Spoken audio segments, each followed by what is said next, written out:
Hello दोस्तों, welcome back to our channel. जैसा कि हमने पिछले एपिसोड में देखा था, एसेस्टाजू ने मेन लॉर्ड को खत्म करके फोर्थ मेरिडियन के सारे मुसीबतों को खत्म कर दिया था और अब बारी थर्ड मेरिडियन की। इसलिए एसेस्टाजू ली नाइट को थर्ड मेरिडियन की बॉर्डर की रास्ता दिखाने के लिए बोलते हैं, जिसके बाद ली नाइट बनने करो और एसेस्टाजू को लेकर थर्ड मेरिडियन की बॉर्डर की ओर ही निकल के आया था। और यही से नेक्स्ट एपिसोड की शुरुआत होती है, जहाँ एपिसोड की शुरुआत में हमें थर्ड मेरिडियन की बॉर्डर की सीन ही दिखाया जाता है, जहाँ ली नाइट एक जगह पे आके रुक गया था। वो यहाँ पर सिस्टर जू को बताता है हम लोग इसके आगे नहीं जा सकते, क्योंकि वहाँ पर ब्लैक पावर ऑफ करप्शन और भी ज्यादा स्ट्रांग है। अगर हम लोग वहाँ पर गलती से भी जाने की कोशिश किए तो पलक झपकते ही हम लोग मारे जाएंगे। और वहीं पे ली नाइट थर्ड मेरिडियन की बॉर्डर की ओर इशारा करते हुए बोलता है अगर यहाँ से हम लोग सीधा आगे बढ़े तो थर्ड मेरिडियन में पहुंच जाएंगे। भले ही थर्ड और फोर्थ मेरिडियन आपस में जुड़ी हुई है। थर्ड मेरिडियन के बारे में कहा जाता है कि वो फोर्थ मेरिडियन से भी ज्यादा खराब सिचुएशन में है, क्योंकि वो जगह तो अब रहने लायक बची नहीं है और वहाँ का आवाम में भी ब्लैक पावर ऑफ करप्शन मिल चुकी है। इसकी वजह से वहाँ पर सांस लेने में भी बहुत ज्यादा मुश्किल होगा। हो सकता है वहाँ पर सांस लेने से पहले ही हम लोगों का इंस्टेंट डेथ होगा। ली नाइट की इस बात को सुन के बनने कर वहाँ पर कहता है कि थर्ड मेरिडियन के black power of corruption fourth meridian के ब्लैक पावर ऑफ करप्शन से ज्यादा है, तो इसका मतलब तो उस ब्लैक पावर ऑफ करप्शन का सोर्स खत्म ही नहीं होगा। बनने करो की ये बात सुन के ली नाइट बेचारा झुकते हुए कहता है क्या तुम लोग थर्ड मेरिडियन में जाने की सोच रहे हो? तुम लोग जानते भी हो क्या वो जगह कितनी खतरनाक है? पिछले 10,000 सालों से आज तक वहाँ पर कोई डीमन भी नहीं टिक पाया और कोई मॉर्टल भी नहीं टिक पाया, क्योंकि वो जगह अब रहने लायक बची नहीं है। अगर वहाँ पर कोई जाने की कोशिश करता है तो ब्लैक पावर ऑफ करप्शन उससे उसकी लाइफ ही छीन लेती है। ली नाइट की ये बात सुन के बनने करो भी एक्साइटेड होके बोलता है क्या वाकई ही? फिर तो वहाँ पर और भी ज्यादा मजा आने वाला है। ये बोल के वो दोनों थर्ड मेरिडियन के बॉर्डर की तरफ बढ़ रहे थे, लेकिन ली नाइट भागते हुए उन दोनों की रास्ता रोक देते हैं और कहते हैं आप लोगों ने मेरी जान बचाई तो मेरा भी फर्ज बनता है आप लोगों की रक्षा करना, इसलिए मैं आप लोगों को वहाँ पर मरने के लिए नहीं भेज सकता। ली नाइट की ये बात सुन के एसेस्टाजू उसके पास से गुजरते हुए बोलता है तुम फिक्र मत करो, मैं बहुत जल्दी वापस आ जाऊंगा। एसेस्टाजू की ये बात सुन के ली नाइट भी कुछ बोल नहीं पाया था। एसेस्टाजू और बनने करो सीधा थर्ड मेरिडियन के बॉर्डर की तरफ बढ़ते हुए थर्ड मेरिडियन में पहुंच जाते हैं, जहाँ की सिचुएशन वाकई ही बहुत ज्यादा खराब दिख रही थी। इवन वहाँ का ब्लैक पावर ऑफ करप्शन वहाँ का सब कुछ तबाह कर दिया था, जो देखकर बनने करो झुकते हुए कहता है ओ माय गॉड, मेरी आंखों पे यकीन नहीं हो रहा। यहाँ की ब्लैक पावर ऑफ करप्शन इतनी ज्यादा स्ट्रांग है कि यहाँ की सब कुछ राख में बदल दिया। ये तो शुक्र है मैं बॉस की प्रोटेक्टिव शील्ड के अंदर हूँ। मुझे तो लगता है कि मैं अगर ब्लैक पावर ऑफ करप्शन के चपेट में आ जाता तो मैं भी राख बन जाता। एसेस्टाजू ने यहाँ से आने से पहले ही अपने चारों तरफ एक प्रोटेक्टिव फील्ड बनाया हुआ था, क्योंकि एसेस्टाजू पहले से ही समझ गए थे कि बनने करो वहाँ पर सर्वाइव नहीं कर पाएगा। आसपास देखते ही खुद से कहता है कि ली नाइट यहाँ पर क्यों हम लोगों को आने नहीं दे रहा था। ये जगह किसी आम पर्सन के लिए बहुत ही ज्यादा खतरनाक है। अब वो दोनों सामने बढ़ ही रहा था कि उन दोनों के सामने एक ब्लैक टॉर्नेडो उन लोगों को दिखाई दिया, जिसे देखते हुए बनने करो कहता है अचानक से हम लोगों के सामने ब्लैक टॉर्नेडो कैसे आ गया? इसका मतलब यहाँ पर जरूर कोई तो है। और इसके बारे में पता लगाने के लिए बनने करो डिमोनिक एनर्जी से उस ब्लैक टॉर्नेडो के ऊपर हमला करने की कोशिश करता है,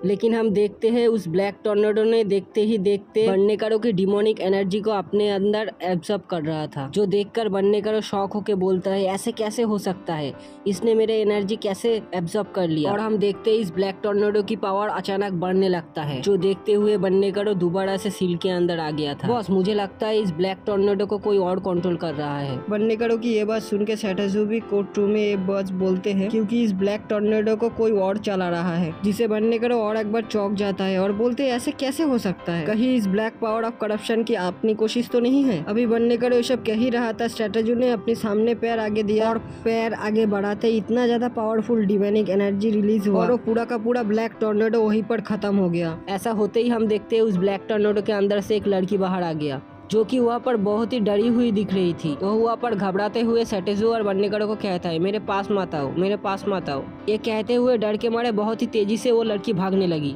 उसे भागते हुए देखकर बनने करो गुस्सा होकर कहते हैं ये सब तुम कर रहे थे, अब मैं तुमको दिखाता हूँ हमारे साथ पंगा लेने का क्या अंजाम होता है।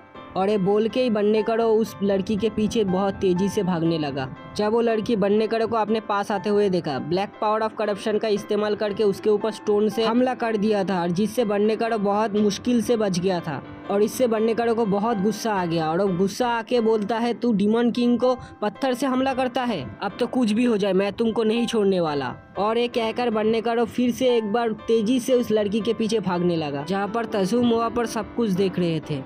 वही बन्नी करो उस लड़की के पीछे पूरी तरह पड़ गया था, लेकिन उस लड़की बार बार बोल रही थी प्लीज यहाँ से चले जाओ, मेरे पीछा मत करो, लेकिन बन्नी करो उसका पीछा छोड़ने का नाम ही नहीं ले रहा था। इसीलिए हम देखते हैं उस लड़की ने बन्नी करो के ऊपर फिर से और एक बार स्टोन से हमला कर दिया और अब की बार भी बन्नी करो पिछली बार की तरह बच गया था। लेकिन इसी के साथ हम देखते हैं कि बन्नी करो का गुस्सा अनकंट्रोल हो गया था और बहुत ही गुस्से से अपनी डिमोनिक एनर्जी को इस्तेमाल करके उस लड़की के पीछे चला गया था। जबकि हम देखते अभी भी उस लड़की ने बन्नी करो के ऊपर हमला कर रहा था, लेकिन अब वो पत्थर बन्नी करो की डिमोनिक एनर्जी से टकराते ही वो डिस्ट्रॉय हो जा रहा था। इसके वजह से बन्नी करो और तेजी से उस लड़की के पास पहुंच गया था और बन्नी करो को देखकर और एक बार लड़की फिर से जोर जोर से चिल्लाई मेरे पास मत आओ, प्लीज मेरे पास मत आओ, मेरे को छोड़ दो। लेकिन हम देखते हैं बन्नी करो उसकी कोई भी बात नहीं सुनता और देखते ही देखते वो लड़की की और थोड़ा करीब चला गया था और तभी लड़की ने जोर से चिल्लाया मैंने बोला ना मेरे पास मत आना। और तभी हम देखते उस लड़की की बॉडी से ब्लैक पावर ऑफ करप्शन का बहुत ही ज्यादा तेज ऑरा रिलीज हो रहा था। इसकी वजह से हम देखते बन्नी करो भी थोड़ा सा पीछे चला गया था। इवन देखते ही देखते और ब्लैक टॉर्नेडो आ गया जो देखते ही बन्नी करो सैटोजू के पास आ गया था और गुस्से से कहता है इस लड़की ने मेरे को रुकने के लिए इस ब्लैक टॉर्नेडो को बनाया है, लेकिन मुझे आज इस लड़की को पकड़ने से कोई भी नहीं रोक सकता। ये बोलते ही बन्नी करो गुस्से से डिमोन किंग वाले अवतार में आ गया था और देखते ही देखते डिमोन एनर्जी का यूज करके उस टॉर्नेडो के ऊपर हमला कर रहा था खत्म करने के लिए। और हम देखते हैं डिमोन किंग डिमोनिक एनर्जी से उस टॉर्नेडोस को खत्म कर देता है और उसके बाद वो फिर से उस लड़की के पास जाने लगा और जो देख के वो लड़की बहुत ही ज्यादा डर गई थी तब, और वो डर के मारे बहुत ही तेजी से बोल रहा था प्लीज मुझे जाने दो, मेरे को छोड़ दो। लेकिन बन्नी करो कुछ सुन नहीं रहा था, उसके पास जा रहा था, तभी उस लड़की ने फिर से और एक बार हमला कर दिया और बन्नी करो पीछे हट गया था थोड़ा। जबकि उस लड़की को देख के पता लग रहा है उसको और कोई कंट्रोल कर रहा है और ये सब वहाँ पर तजुबी बहुत गौर से देख रहा था। उस लड़की की बॉडी से जो ब्लैक पावर ऑफ करप्शन निकल रहा था वो तजुबी देख के भी थोड़ा शॉक्ड हो गया था, जबकि उस ब्लैक करप्शन के ऑरा ने बन्नी करो को अपने तरफ खींच रहा था तब, और जिसको देख के बन्नी करो भी थोड़ा डर गया था। बन्नी करो सोच रहा था ऐसे कैसे हो सकता है, इसका एनर्जी तो बहुत ही ज्यादा पावरफुल है और मुझे ऐसा क्यों लग रहा है कि ये खाली मेरी बॉडी को डैमेज नहीं कर रहा है, मेरे सोल को भी डैमेज करने की कोशिश कर रहा है। और बन्नी करो ये सब बात बोल ही रहा था तभी उस ब्लैक टॉर्नेडो के अंदर से एक बहुत बड़ा जेन स्पिरिचुअल हैंड निकल के आता है और वो बन्नी करो को पूरी तरह कंट्रोल कर लेता है, अपने तरफ खींच रहा था। और वो जेंट स्पिरिचुअल हैंड इतना ज्यादा ताकतवर था कि वो बन्नी करो को भी पीछे धकेलने से सक्षम हुआ था, जो देखकर बन्नी करो भी और एक बार फिर से डिमोनिक एनर्जी को इस्तेमाल करते हुए बोलता है मैंने तुम्हें अंडर एस्टिमेट किया। जिसके बाद बन्नी करो जायंट स्पिरिचुअल हैंड को डिस्ट्रॉय कर दिया था, जिसको देख के उस लड़की ने बहुत सारे जायंट स्पिरिचुअल हैंड को रिलीज किया था, दोबारा से बन्नी करो के ऊपर हमला कर दिया था। जैसे ही वो जायंट स्पिरिचुअल हैंड सैटोजू के पास आने लगे तो सैटोजू अचानक एक उंगली उठाते हुए अपनी एक उंगली की मदद से सभी जायंट स्पिरिचुअल हैंड्स को रोक देते हैं। उसी के साथ साथ तसूरी अपने डिमोनिक एनर्जी को इस्तेमाल करते हुए एक सेकंड के अंदर बहुत सारे हमला कर दिए थे। देखते ही देखते वो जायंट स्पिरिचुअल हैंड सभी खत्म हो गया था, जो देख के वो लड़की को अपने आप पर ही विश्वास नहीं हो रहा था, आखिर इस पर्सन ने मेरे इतने सारे पावरफुल अटैक को कैसे रोक दिया। और सैटोजू को भी गुस्सा आ गया था और देखते ही देखते सैटोजू भी डिमोनिक एनर्जी को रिलीज कर दिया था और सैटोजू अपनी उंगली को आसमान की तरफ दिखाते ही आसमान के अंदर बहुत ही पावरफुल ऑरा क्रिएट होने लगा। और ये सीन वाकई बहुत ही अच्छी है, जो लाइक नहीं किया वो फटाक से लाइक कर दो। और सैटोजू वहाँ पे भी नहीं रोकते और अब हम देखते हैं उसकी उंगली से डिवाइन पैटर्निक सीन्स निकलते हुए ऊपर आसमान में जा रही थी और देखते ही देखते बहुत सारे डिमोन पैटर्निक सील क्रिएट हो गया था और उसके अंदर से बहुत ही तेज डिमोन पावरफुल एनर्जी निकल रहा था। इसी वजह से हम देखते वो लड़की दर्द के मारे बहुत तेजी से चिल्ला रही थी और सैटोजू भी उसके ऊपर कोई रहम नहीं दिखाने वाले थे। और देखते ही देखते सैटोजू ने उस डिमोनिक एनर्जी से उस लड़की को कैद कर रहा था और फाइनली उस लड़की को ट्रैप कर दिया था। उसके बाद सीन चेंज होता है और 5th मेरिडियन के इमोर्टल जोन को दिखाया जाता है, जहाँ पर दोनों बहन भाई जैनहो को कैद करके रखा था। तभी वहाँ पर हम जैनहो को देखते हैं दोनों गार्ड को रिक्वेस्ट करते हुए बोलता है आप दोनों बहुत देर से यहाँ पर गार्ड दे रहे हैं, आप दोनों थोड़ा ब्रेक क्यों नहीं ले लेते, आप लोग चाहे तो हम लोग आपके लिए चाय बना सकते हैं, आपको मसाज भी कर दे सकते। और उसकी बहन भी चालाकी से कहता है मेरा भैया ने ठीक ही बोला है। लेकिन हम देखते वो दोनों गार्ड्स कोई भी जवाब नहीं दे रहा था और वो दोनों चुपचाप वहाँ से आगे बढ़ गए थे। हम भी तो आपके तरह इमॉर्टल क्लाइंट्स के डिसाइपल्स थे, तो आप लोग अपने ही साथी के साथ ऐसे कैसे बिहेव कर सकते हैं। और ये बोलते हुए वो दोनों बहन भाई वो दोनों गार्ड को चकमा दे रहे थे और वो देख के एक गार्ड गुस्से से चिल्लाते हुए कहता है और अगर तुम दोनों यहाँ पर और भी कोई बकवास किए तो तुम दोनों को यहाँ से बाहर फेंक दूंगा। जहाँ पे तुम दोनों को खाना भी नहीं मिलेगा। ये कहते हुए वो गार्ड सामने की जेल की तरफ इशारा करते हुए इस दोनों से कुछ सीखना चाहिए। ये दोनों यहाँ पर कितनी शांति से रह रहे हैं और तुम दोनों, तुम्हारी शोर ही खत्म नहीं हो रहा। वही सामने वाले जेल के अंदर हम देखते हैं, जिसके अंदर कोई और नहीं मिस चू और हाउजियानी के, और वो दोनों उलिसन के बेटे की तस्वीर लेकर सामने रखकर उसकी पूजा कर रहे थे। एक मंत्र कहते हुए बोलता है, हॉलिसन को ही हमारा मास्टर बना दे। और ये कहते हुए लगातार वो दोनों जाप करते और ये सब देखते हुए जैनी और जैनू को तो कुछ समझ में ही नहीं आ रहा था। आखिर ये सब उन लोगों के आंखों के सामने हो रहा है। और ये सब देखते हुए हम देखते हैं वो दोनों गार्ड वहाँ पर बहुत ही खुश हो रहे थे। और जैनी और जैनू से वो दोनों गार्ड बोलते हैं, अगर तुम लोग यहाँ से आज़ाद होना चाहते हो तो इन लोगों की तरह ही हमारे होलिसन की पूजा करो। और ये बोलते ही वो दोनों गार्ड यहाँ से चले गए थे। वहीं पर जैनी या जैनू मीचो को गोरी वाला बोलते हैं। मीचो वहाँ पर एक संत की तरह रिएक्ट करते हुए बोलता है, तुम्हें तो बिल्कुल भी तमीज़ नहीं है कि अपने बड़ों से कैसे बात किया जाता है।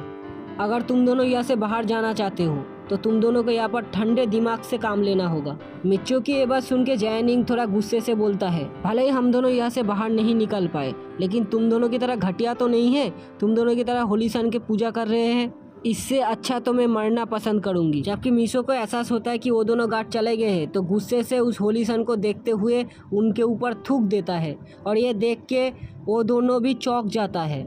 वहीं मिच्चू अपने पास से एक छोटे से हैमर को निकालता है, उसने वहाँ पर होजियान को दे दिया था, जिसको लेके होजियान एक पेंटिंग के पीछे इस वॉल के अंदर घुस गया था। असल में होजियान वहाँ से भागने के लिए एक होल बना रहा था और जिसको देख के जैनू और जैनी का तो मुंह ही खुला रह गया था। उसके बाद मीचो हाउजियान से सवाल पूछते हैं, ये बनने में और कितनी देर लगेगा? और हाउजियान जवाब देते हुए बोलता है 2 से 3 दिन और लगेगा। वहीं पर जैनू जैनी से कहता है, सिस्टर ये जेल तो बहुत ही ज़्यादा स्ट्रांग थी, तो ये दोनों एक छोटे से हैमर की मदद से कैसे बाहर निकल सकते हैं? जैनिंग भी कहता है, तुम ठीक ही बोल रहे हो, ये दोनों ज़रूर कुछ मिरेकल काम कर रहा है। ये कहकर जैनी मीचो को तो बुरा भला बोल रहा था, वही मीठी तरीके से उससे बात कर रहा था और बोल रहा था, सिस्टर पहले मुझसे गलती हो गई थी, मुझे माफ़ कर दो। सच में आपकी बहुत प्यारी और नेक दिल दिखाई देती है। क्या आप हम लोगों को भी यहाँ से निकल के ले जाएंगे? वो दोनों बहन भाई का ये बात सुन के मीचो भी हंसने लगा। तुम दोनों को तो बाहर निकल के ले जाऊंगी, लेकिन तुम दोनों को मेरे को पैसा देना पड़ेगा। और इसी कमाल के सीन के साथ ये वाला एपिसोड खत्म हो गया। नेक्स्ट एपिसोड के लिए गाइस जल्दी से जल्दी ये वाला वीडियो को लाइक कर दो और जल्दी से जल्दी सब्सक्राइब करके रखो। नेक्स्ट एपिसोड जल्दी आने वाला है।